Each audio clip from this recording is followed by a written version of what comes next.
il y a un dialogue important entre Dieu et son prophète Jésus. Que la paix soit sur lui. Lisons-le ensemble. Au nom de Dieu, le tout miséricordieux, le très miséricordieux. Et quand Dieu dit, « Ô Jésus, fils de Marie, as-tu dit aux gens, prenez-nous, ma mère et moi, pour deux divinités en dehors de Dieu ?»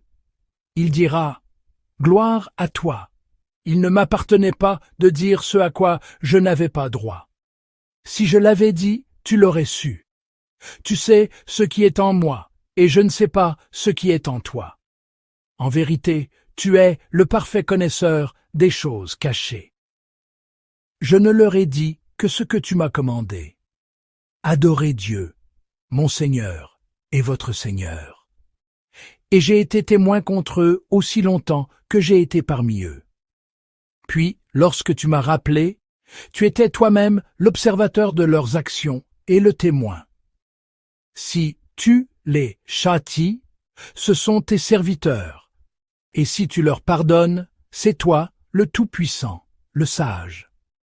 Dieu dit, voici un jour où les véridiques tireront profit de leur sincérité. Ils auront des jardins sous lesquels coulent les glel, yamin de pour y demeurer éternellement. Dieu est satisfait d'eux et eux sont satisfaits de lui. C'est le grand succès. Et à Dieu appartient la souveraineté des cieux et de la terre et de tout ce qu'ils contiennent. Et il est omnipotent sur toutes choses. Ces versets sublimes nous mènent au jour du jugement.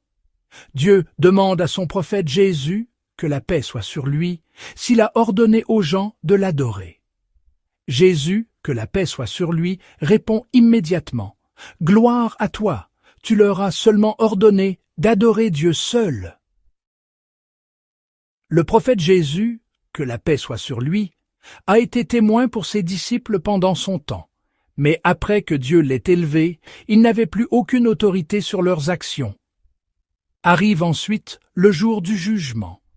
Dieu récompense les fidèles avec le paradis éternel, rappelant à tous que le royaume des cieux et de la terre lui appartient seul.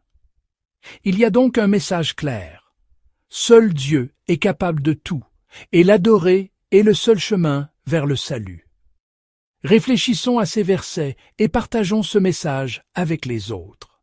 Il y a donc un message clair, seul Dieu est capable de tout, et l'adorer est le seul chemin vers le salut. Réfléchissons